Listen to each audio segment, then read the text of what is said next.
a land of vast empires, revolutions, and world-changing wars. This is the story of Russia. But behind the power and politics is a nation that's been torn apart, rebuilt, and transformed over centuries, again and again. Most people only know bits and pieces. Today, you're going to hear everything. Russia wasn't always the global superpower we see today. It started as a loose collection of tribes.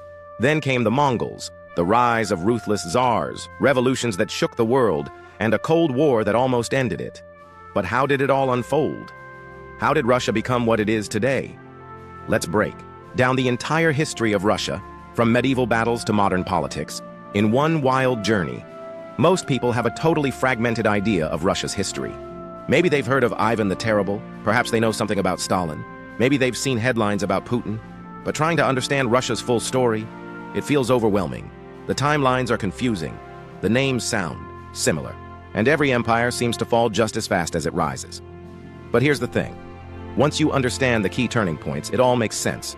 Because Russia's history isn't just about one country. It's about how power shifts, how people rise up, and how empires are built or destroyed. Let's start from the very beginning. Before there was a Russian empire, there was Kievan Rus, a federation of Slavic tribes centered around the city of Kiev. In the 9th century, Norse traders called the Varangians started moving into the region. One of their leaders, Rurik, started a dynasty that would last for centuries. Under Rurik's descendants, Kievan Rus became a major trading hub between Europe and the Byzantine Empire. In 988, Prince Vladimir the Great converted to Christianity and made it the state religion. That decision tied the region to the Eastern Orthodox world and shaped Russian culture forever. Then, everything changed. The Mongols arrived. In the 13th century, Genghis Khan's descendants invaded Kievan Rus. By 1240, they had destroyed Kiev. For over 200 years, the Mongols, known as the Golden Horde, ruled over the Russian lands. They didn't govern directly but demanded tribute, crushed rebellions, and kept the region isolated from the Renaissance in the West. But out of this dark time, one city started rising: Moscow. Moscow's princes were smart. They cooperated with the Mongols, collected taxes, and slowly gained more power.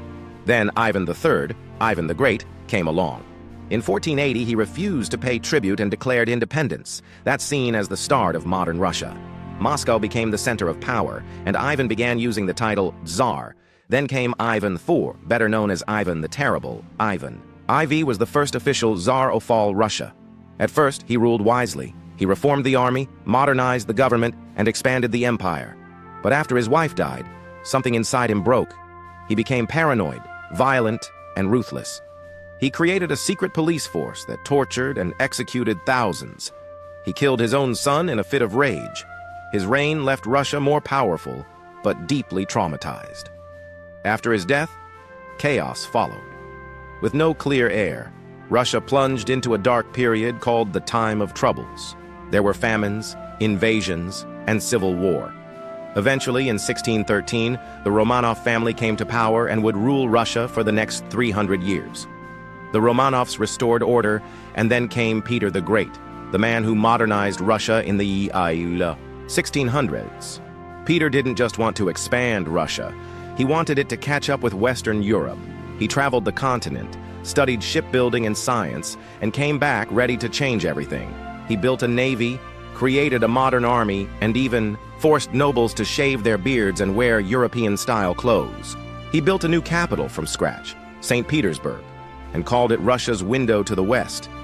Peter transformed Russia into a major European power, but like most Russian rulers, he ruled with an iron fist.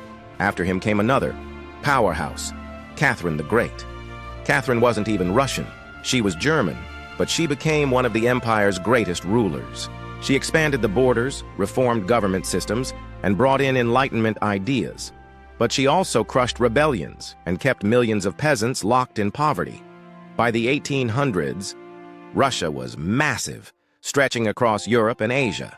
But under the surface, things were boiling. In 1861, Tsar Alexander II freed the serfs, millions of peasants who were basically slaves tied to landowners. It was supposed to be a step forward, but it came too late. The gap between rich and poor was too wide. People were angry. Revolutionary ideas were spreading. One of the most radical groups, the Bolsheviks. Then came World War I, and it pushed Russia over the edge. Millions died, food ran out, and the people lost all trust in the Tsar. In 1917, their revolution exploded. First, Tsar Nicholas II abdicated. Then, in October, the Bolsheviks, led by Vladimir Lenin, overthrew the temporary government and seized power. They pulled Russia out of the war, executed the royal family, and began building a new kind of state, a communist one. In 1922, the Soviet Union was born. Lenin died a few years later. Then came Joseph Stalin, and the Soviet Union turned into something darker. Stalin industrialized fast. He turned peasants into factory workers and built up the army. But it came at a massive human cost. He created forced labor camps called gulags. He launched purges that executed or imprisoned anyone seen as a threat.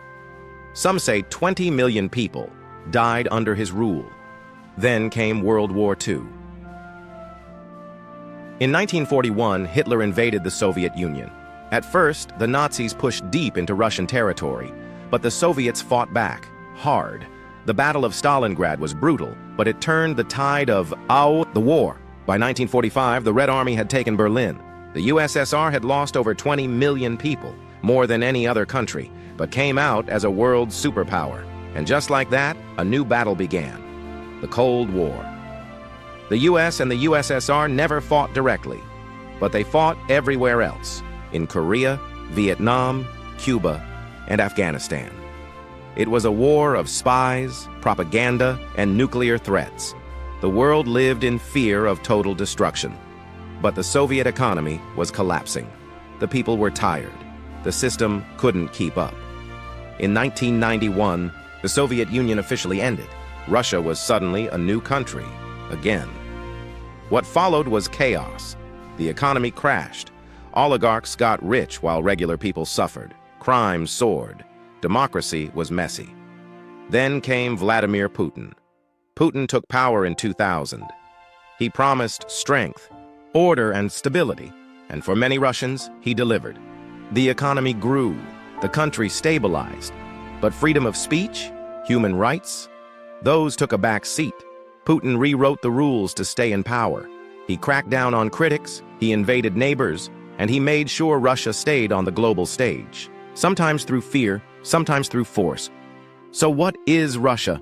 It's a country that's been through more pain, change, and rebirth than most can imagine. From Viking traders to Mongol invasions, from czars to communists, from collapse to comeback, Russia's story is full of power, trauma, and survival, and it's not over yet. If you liked this, check out our video on the rise and fall of the Ottoman Empire next.